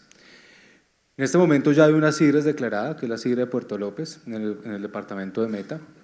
El alcalde, el consejo municipal, la gobernación, la asamblea, en general, las fuerzas vivas del municipio estuvieron de acuerdo con su declaratoria y el Consejo de Ministros, por lo tanto, como lo establece la ley, declaró estas zonas CIDRES antes de finalizar el gobierno pasado. Hay un COMPES que establece cuáles son las áreas potenciales para las CIDRES, que son más o menos 7,5 millones de hectáreas en todo el país, casi todas ubicadas, el 65% está ubicadas en lo que se considera la altillanura, la Orinoquía, Meta y Casanare, sobre todo Vichada y Meta, y allí pues vienen los procesos ahora de trabajo con los entes territoriales para poder avanzar en la constitución de las CIDRES como una figura relevante para poder dar desarrollo a unas zonas que son, digamos, que tienen unas complicaciones en este momento para su desarrollo productivo. Les doy un ejemplo. En el Vichada, la UAF homogénea que está en este momento es de 1.800 a 2.300 hectáreas. Esa es la UAF que está establecida por la autoridad agraria. Es una UAF muy grande, la gran mayoría de campesinos no tiene la capacidad económica para explotar predios tan grandes y por lo tanto las adjudicaciones han sido muy por debajo de esas cifras. Y la inversión que tiene que hacer un campesino en la altillanura específicamente por cada hectárea está aproximadamente calculada, eso difiere por zonas, pero más o menos el promedio a 30 millones de hectáreas millones por hectárea. Eso quiere decir que si un campesino se le adjudica 20, 30 hectáreas, 100 hectáreas, tendría que hacer una inversión muy grande en esos territorios para poder volverlos productivos, porque la tierra, digamos, no es tan productiva como en otras partes del país. Eso implica que esa alianza entre digamos, las grandes empresas y los pequeños campesinos puede ser importante en ciertas áreas del país. El gobierno, por lo tanto, considera que hay que avanzar en la posibilidad de la construcción de estas sidres, siempre y cuando, como bien lo dice la ley, los baldíos de la nación que se encuentran allí jamás van a ser, digamos, titulares de las empresas, sino que va a ser una alianza entre los pequeños que están allí y los grandes empresarios, incluso con posibilidades de unas figuras novedosas, innovadoras, como arrendamientos, contratos de aprovechamiento y otras figuras que pueden ser, o derechos de uso, que son figuras recientes que pueden ser usadas en estos territorios. Importante aclarar, las sidres cuando se constituyen dejan por fuera aquellos predios que no tienen seguridad jurídica. Es decir, aquellos predios que no están formalizados hoy no pueden ser parte de esta zona de interés de desarrollo agropecuario. Eso es muy importante, porque ahí lo que nos toca hacer es un trabajo de formalización de la propiedad, un trabajo de adjudicación de los baldíos que existen a los campesinos que allí lo están explotando, los que tienen derecho a ello, para después sí ir haciendo parte de esos predios de la figura o de la zona de desarrollo que se constituye. Frente a lo que tú estabas diciendo, los temas de la expropiación vía administrativa, supongo que hablas de la extinción del derecho de dominio por vía administrativa. El decreto ley 902, como ustedes saben, modificó los procedimientos agrarios en Colombia. Uno de ellos fue la extinción del derecho de dominio, que ahora en todo caso siempre va a un juez para su definición final. ¿Qué estaba pasando? Un estudio de la UPRA, la Unidad de Planificación Rural Agropecuaria, determinó que un proceso de extinción administrativa del derecho de dominio estaba en el promedio en 20.2 años, ¿cierto? O sea, una cifra muy larga. Después de que tú terminas el proceso administrativo, siempre te lo demandan ante el contencioso administrativo, siempre. Entonces, un proceso de 20 años, que ya es demasiado largo, se demora 40, porque dura otros 20 en juzgados. Entonces, en vista de eso, lo que se definió para dar mayor seguridad jurídica, pero también mayor eficiencia al procedimiento, fue que siempre, en todo caso, llegara a un juez de la República. Lo que haría la agencia es hacer toda la parte administrativa, es decir, como lo hace la unidad de restitución más o menos hoy con los procesos de restitución, arma el caso y lo presenta ante un juez para que sea el juez el que decida si se extingue administrativamente. Ahora bien, ¿qué es lo que pasa? La Constitución lo que establece es la función social de la propiedad, ¿no? Básicamente aquellos predios que no están siendo expropiados deberían pasar a una extinción de esta naturaleza. Lo cierto es que el conflicto armado generó muchas distorsiones en el campo colombiano y lo que tenemos que lograr en este momento es volver productiva la tierra. Y eso pasa también por determinar dónde sí vale la pena hacer esos procesos de extinción administrativa y en qué lugar lo que vale la pena es darle una oportunidad al propietario actual de que explote la tierra, porque muy probablemente no lo está haciendo, no por razones especulativas, aunque también los hay, sino por razones de imposibilidad de la explotación de la misma. Entonces ese camino sigue vigente, o sea, eso no se ha negado, seguimos haciendo extinción administrativa del derecho de dominio, los casos antiguos van por ley 160, los casos nuevos van por decreto ley 902, o sea, esa figura sigue existiendo y se mantiene, pero con los problemas propios de un país tan garantista como el nuestro, es que los tiempos son muy lentos, muy demorados y siempre tienen recursos, lo que implica que muchas veces se duplican esos tiempos. Ningún proceso agrario es rápido. Les doy los datos. Extinción administrativa, 20.2 años, deslinde, 16.5 años, recuperación de baldío indebidamente ocupado, 7.5 años, clarificación de la propiedad, más o menos 6 algo de años. Es decir, ningún proceso agrario es un procedimiento rápido, proceso rápido. Nosotros modificamos la ley 160 y a través del decreto ley 902 lo que hicimos fue pasar de 52 procedimientos agrarios que tenía este país a 1. Es decir, pasamos de 52 vías despavimentadas, con hueco, que se inundan, que son lentas, a un procedimiento que esperamos sea mucho más efectivo. En lo que hemos hecho hasta este momento nos hemos ahorrado mucho tiempo en muchos de esos procedimientos, sobre todo de asignación de derechos, no tanto de procesos agrarios como tal, aunque también ya iniciamos la implementación de los mismos. Entonces el camino sigue vigente, es una opción, pero hay otras opciones más innovadoras. Por ejemplo, los derechos de uso. Colombia es muy dado a pensar exclusivamente en propiedad. Y muchos países del mundo tienen otras figuras que también dan seguridad jurídica sobre la tierra, como los derechos de uso. Por ejemplo, las zonas de reserva forestal en Colombia suman 43 millones de hectáreas, una cifra muy considerable. Hay dos zonificaciones, que son la B y la C, donde uno podría dar derechos de uso a los campesinos con, digamos, con claridad sobre el uso que le pueden dar a esos tierras. Es decir, no pueden utilizarlo para probablemente ganadería extensiva, pero sí lo pueden utilizar para ciertos usos permitidos por la autoridad ambiental.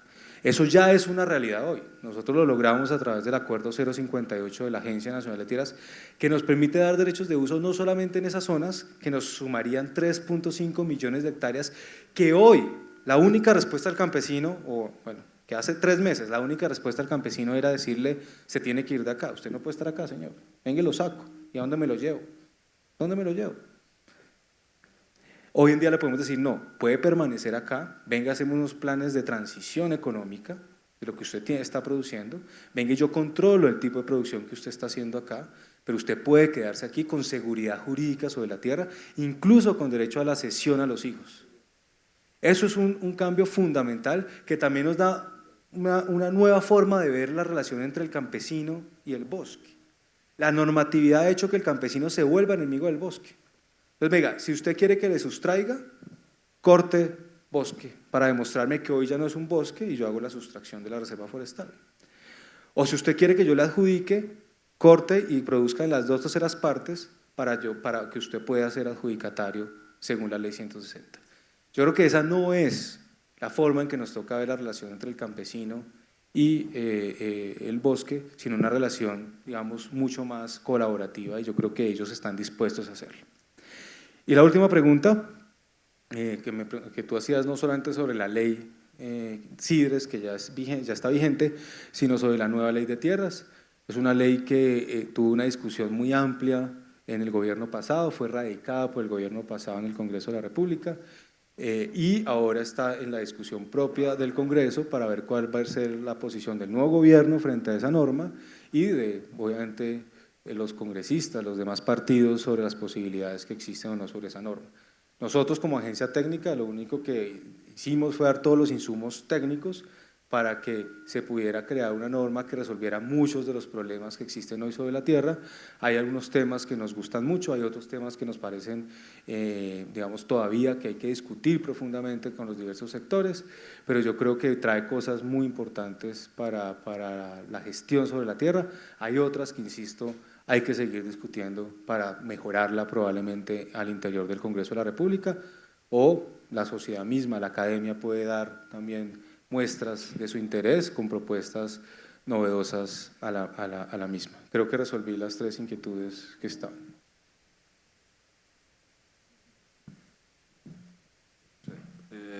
¿Hay alguna otra pregunta? Allí.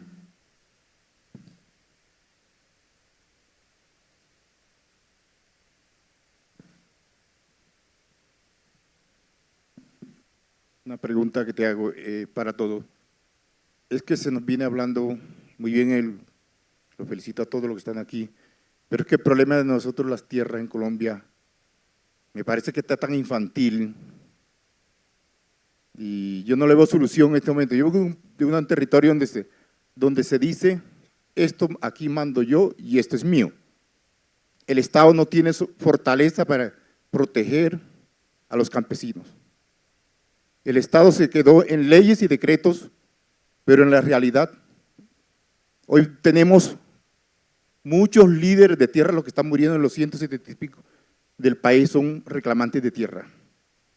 Yo, en mi caso, yo no voy a dar mi nombre, fui reclamante de tierra. A mí se me dijo, usted no tiene derecho. Y fui a la Agencia Nacional de Tierra, a restitución de tierra que estaba ahí en el Centro Internacional. Mejor dicho, dejé eso así. Yo les pregunto, con el problema del narcotráfico que no se ha tocado aquí, que es el verdadero embrollo de la desgracia de este país, que se apoderó de nuestras tierras y nos está sacando a lo poquito campesino que queda allá. Pero el campesinado todo se vino a hacer tuburios de la ciudad, donde se les está entregando miseria, droga y prostitución. Gracias.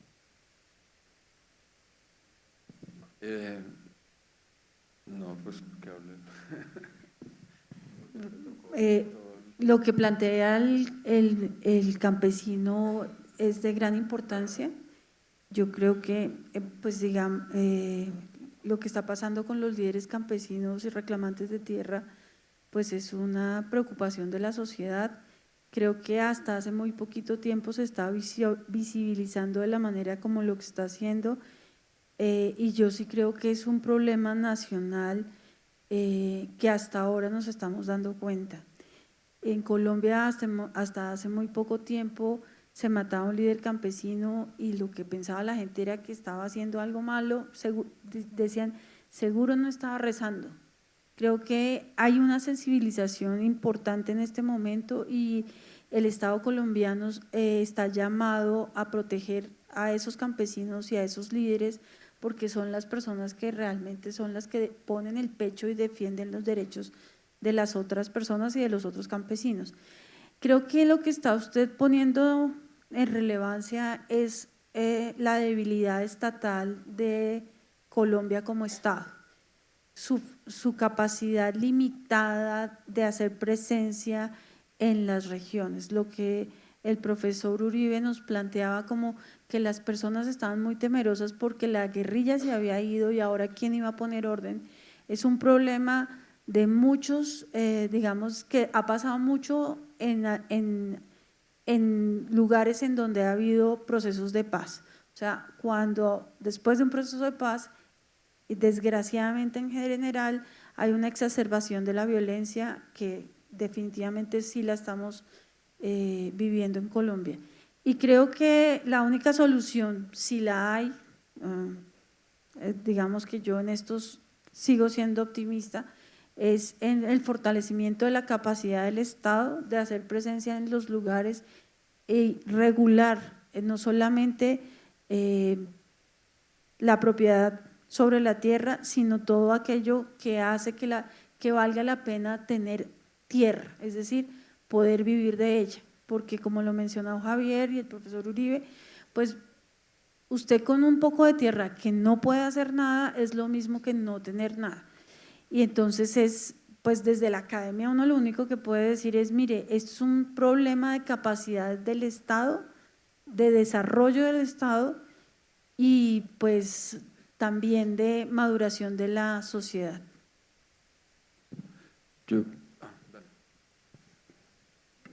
Quisiera agregar varias cosas. Uno,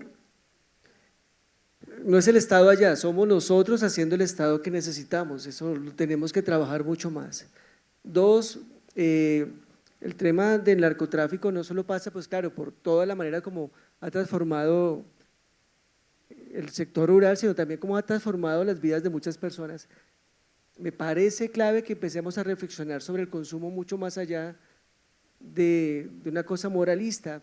Perdóneme, pero si alguien se fuma una marihuana, se echa un pedazo de no sé qué cosa en la boca y la pasa muy bueno, está consumiendo algo que tiene sangre.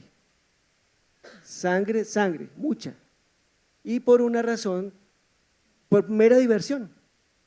Y eso hay que plantearlo también como una reflexión sobre quién consume, quién comercia, quién lo hace, porque a veces se separa las dos cosas. Pareciera que pasarla bien, pasarla rico está chévere, muy bueno, pero que eso no estuviera conectado con la sangre de los líderes y de mucha otra gente.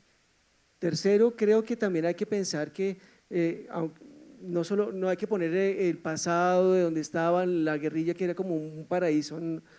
Tenía ventajas, pero es un asunto muy complicado porque donde estaban estos grupos también limitaron a la gente, persiguieron, mataron a homosexuales, castigaron a personas que no eran como ellos querían, etcétera, etcétera, y también limitaron y coartaron y destruyeron parte del tejido social. Eso también tenemos que saberlo contar, pero nuevamente, yo creo que aquí en Colombia hay muchas experiencias de supervivencia, de inteligencia, de astucia, que tenemos que empezar a recuperar y a conectarnos, porque una de las cosas que hace el conflicto es desconectarnos. Se desconectó muchos de los tejidos sociales que ya existían en otra época. Necesitamos conectar las organizaciones de víctimas entre sí, las organizaciones de X, Y, Z, etcétera, etcétera, y pasar fronteras. Colombia tiene un problema muy complejo de muerte de líderes que deberíamos empezar a conversar, por ejemplo, con México. ¿Cuáles son las dinámicas de articulación entre las organizaciones sociales colombianas y, por ejemplo, las mexicanas, donde hay un problema de narcotráfico también terrible, pero donde tienen experiencias que enseñarnos? Hay gente, también hay sangre, pero hay supervivencia. Y nosotros tenemos lo mismo: muerte, sangre, supervivencia, inteligencia y astucia. ¿Por qué no nos hablamos más entre regiones y empezamos a conectar el país horizontalmente, pero también nuestras experiencias con otros procesos que están en las mismas, están preguntándose cómo vamos a hacer, quién nos va a salvar, cómo vamos a lograr construir un Estado que no sea alternativo al Estado mafioso que se construyó en muchas regiones del país. Yo quisiera decir algo ya para ir cerrando, creo que estamos con el tiempo ya medido para el siguiente panel. Un poco yo resaltaría que lo que muestran estas presentaciones de esta tarde, por un lado hay elementos comunes, por ejemplo en el caso de Sudáfrica y lo que está pasando en Colombia, por ejemplo, ¿a quién benefician las políticas en temas de tierras? Por ejemplo, hay un debate fuerte y es en las políticas de posconflicto, se menciona a quién se debe beneficiar y es un debate público y es un debate social necesario. En este momento parecería que muchas de las políticas en Colombia apuntan más a beneficiar a actores del sector privado sin querer generalizar. Y también otro tema que me parece importante es la diferenciación del contexto regional. Como lo mencionaron los presentadores, lo que pasa en cada región es muy particular, tiene una historia, tiene unas dinámicas y unos actores propios. Eso por un lado. Por otro lado, creo que las presentaciones también muestran una minuciosidad, en este caso jurídica, por ejemplo, de todos los procesos que tienen que ver con la tierra, desde formalización, titularización, restitución. Lo que mostró Javier en el panorama con las cifras es grotesco un poco desde mi punto de vista, no muestra un panorama muy optimista frente a, es decir, tenemos que seguir andando un poco con las políticas públicas y con lo que tenemos que hacer, pero el panorama no pinta bien. Y también lo que resaltaban para el caso de Sudáfrica y en el caso del análisis para Colombia es la lentitud de los procesos que tienen que ver con la tierra. Es decir, es difícil crear cambios radicales de un día para otro en las estructuras de propiedad. Y en el caso, un poco relacionando la tierra con el tema del café, pues un problema que también es necesario hacer visible es lo del microfundio, ¿no? Es decir, subdivisión de propiedades pequeñas en propiedades cada vez más pequeñas. Entonces, en algunas regiones se está multiplicando el microfundio, en otras regiones tenemos más concentración, en otras regiones tenemos más favorecimiento a través de legalización para actores privados.